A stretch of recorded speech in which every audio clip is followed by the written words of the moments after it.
जो है वो कंडीशंस इसके ले डाउन करता है कि कोई भी जो व्यक्ति इस स्पेशल मैरिज के अंदर शादी करना चाहता है, उसको मैरिज ऑफिसर के पास एक एप्लीकेशन देनी होगी और उस एप्लीकेशन में ये बताना होगा कि उन दोनों जो हैं वो शादीशुदा ऑलरेडी नहीं है, या अगर शादी हुई है तो उनका स्पाउस जीवित नहीं है या उससे तलाक हो चुका है।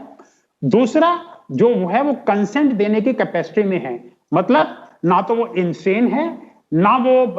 किसी मेंटल डिसऑर्डर से उसको कोई मेंटल डिसऑर्डर है।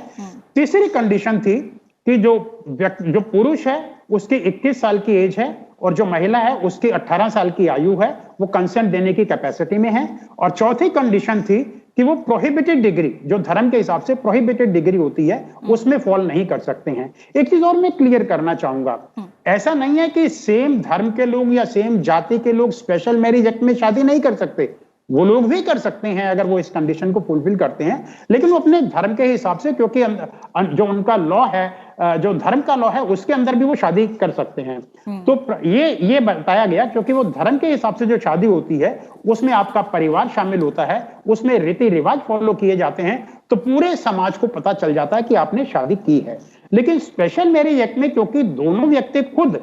मैरिज ऑफिसर के पास जाते हैं और ये डिक्लेरेशन देते हैं, इसलिए एक प्रावधान रखा गया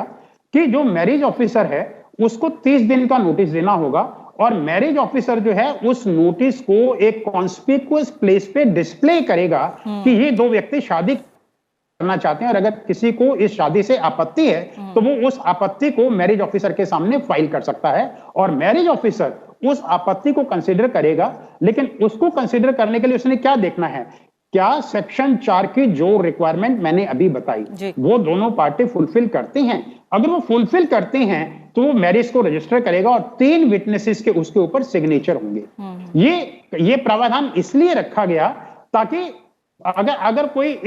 अगर किसी व्यक्ति को ऐतराज होता है उसके ऊपर तो वो अपना ऐतराज फाइल करेगा, लेकिन ये ऑब्जेक्शन होगा सिर्फ उन्हीं कंडीशंस को लेके जो सेक्शन 4 में दी गई हैं। उसके बियॉन्ड कोई अगर ऑब्जेक्शन होता है तो वो नहीं लिया जाएगा। इसको लेकर के पंजाब एंड हरियाणा हाईकोर्ट ने भी एक जजमेंट दिया है, जहां की गुड़गांव में ऐसा हुआ कि एक व्यक्ति जो दो व्यक्ति शादी करना चाह रहे थे, उनके परिवार वालों को नोटिस दे दिया गया और उनको कहा गया कि इसको आप प्रेस में पब्लिश करिए। इस तरह का कोई रिक्वायरमेंट कानून के अंदर नहीं है, तो हाईकोर्ट ने यह डायरेक्शन दिया कि गुरुग्राम की जो मैरिज ऑफिसर है उसने जो इस तरह के इंस्ट्रक्शंस दी हैं वो कानूनी रूप से वैध नहीं है और इसकी कोई आवश्यकता नहीं है। केवल सेक्शन 4 के रिक्वायरमेंट्स की डिक्लेरेशन देने की जरूरत है और वो डिक्लेरेशन अगर दे दिया जाता है तो वो शादी जो है वो मान्य होगी। जहां तक आपने लव जिहाद की बात की है या जो इस तरह के मैरिजेस का लोग अपोज करते हैं, वो कानूनी प्रावधानों में कहीं भी उसका प्रोविजन नहीं है। इसके राजनीतिक कारण हो सकते हैं,